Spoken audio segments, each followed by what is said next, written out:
खुलुमबाय आंनि खुलुमनायखौ नाजावदो। आंनि नामा जयमत नार्जारी, एरिया क'क्राझार जिल्ला। आंनि असे नामा जयमत नार्जारी। आंनि फिसाइखौ आं लाबोदों जेएमसि हस्पिटालाव। दा आंहा जेबो रां रुफा गैया। एसे अननानै अनसुंथाइ सोरबा हरोबा आइ आफाफ्रा। दिनै आंहा जेबो रां रुफा गैला। मोसौ मानै दं फानबाय। दा दिनै जेबो राहा गैला। आं मानसि लाबोदोंमोन, बेबो मालाय गावबागाव खामानियाव थांबाय। आं मा खालामनो? दा आङो गोदाव सोराव दं। आं डक्टरजोंबो रायज्लायनो रोङा। अननानै आंनो अनसुंथाइ सोरबा अनोबा थाइसे थाइनै आंनि एकाउन्टआव सोनानै हरदो। दिनै एसे रां मोनो खोमा होननानै दिनै आं खावलायनाय जाबाय। दिनै एसे आंनि एकाउन्टआव थाइसे थाइनै सोनानै हरोबा आङो गोसोआ आङो मोजां मोनदोंमोन। बिटिआर सरखारनि थाखाय दिनै आंहा जेबो रां रुफा गैला। आंना बारा जाबाय आरो आंहा गथ'आबो फिसायाबो सानै हिनजावसा उन्दै उन्दै। दिनैसिम आंहा जेबो रां रुफा गैला। हस्पिटालाव लाबोनानै थाखा फैसा जेबो रां रुफा गैला। मोसौ मोसा फानजोब्बाय आङो। आरो जा मानसि लाबोदों बेबो जानाय लोंनाय थानायाव थाखा फैसा खारजोब्बाय। एसे अननानै आइ आफाफ्रा थाइसे थाइनै आंनि एकाउन्टआव सोहरबा गाहाम जागोन। सप्ता खनथाम जाबाय आंनि फिसाया दिनैसिम डक्टरफ्राबो मोजां नाया, बेरामफोरखौबो हमनो हाया। दिनै अननानै आङो सोरबा अनसुंथाइ हरोबा आङो दिनै आंनि एकाउन्टआव थाइसे थाइनै सोनानै हरोबा। बिटिआर हालाम लाइमोनफोरनि थाखाय मोनसे गोजोनथाव खौरां लानानै फैदों। ट्रान्सफर्म रुरेल इन्डिया फाउन्डेसन एनजिअनि गेजेरजों बिटिआर डेभेलपमेन्ट फेल'शिपआ मोनसे बिटिआरआव बेकार जेंनाखौ सुस्रांनो फेल'शिप प्रग्रामनि थाखाय अनलाइन सोलिगासिनो दं। बिटिआर गभ एडमिनिस्ट्रेसनजों लोगोसे खामानि मावफानो मोननाया गोसो गुदुं लाइमोनफोर आरो गोरों गोरा मानसिफोरनि थाखाय बेसेन गोसा सुबिदा। लोगोसेनो बेयो मोनसे बिटिआरनि सिङाव थानाय सुबुंफोरनि समाजनि जेंनाफोरखौ सुस्रांनायनि मोनसे मोजां लामा।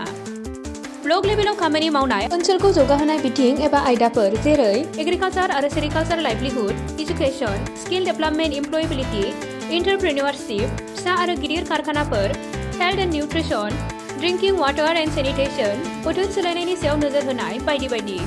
बे फेल'शिप प्रग्रामा 3 बोसोरनि आरो बे प्रग्रामखौ लाग्रानो दान मोनसेयाव 20,000 दान बान्थाबो होनाय जागोन। नोंथांमोनहा बे प्रग्रामाव बाहागो लाफैनो हागोन आरो बिटिआरनि जौगाखांनायाव गावनिबो आखाइ होफानो हागोन। बे हाबाफारिनि थाखाय नोंथांमोनहा फैगौ 10 जानुवारि 2022 खालारसिम वेबसाइटनि गेजेरजों अनलाइन एप्लाइ खालामनो हागोन। अनलाइन खालामनो थाखाय गोसो गुदुं नोंथांमोना गाहायाव होनाय वेबसाइटआव अनलाइन खालामनो हागोन।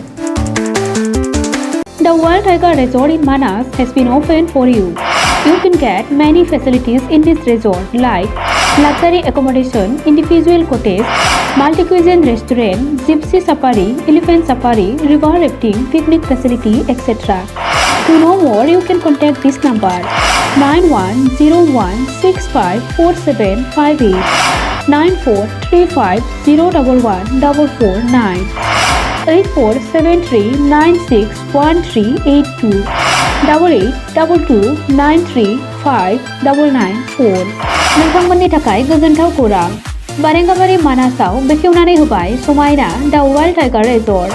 बे रेजर्टआव नोंथांमोनहा गोबां सुबिदा मोननो हागोन जेरै luxury accommodation, individual cottage, multi cuisine restaurant, gypsy safari, elephant safari, river rafting, picnic facility बायदि बायदि। गोबां मोनथिनो थाखाय कन्टेक्ट खालामनो हागोन नैबे नम्बराव 9101654758 9435011449 8473961382 8822935994।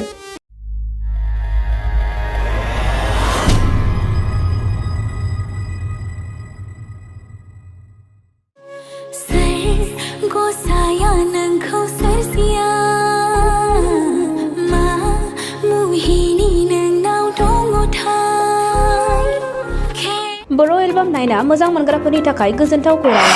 लिरामिनि डिरेक्शनाव आरजि प्रडाक्शननि बानजायनायाव नुनो मोनसिगोन सायख'बाय मुंनि गोदान बर' एलबाम।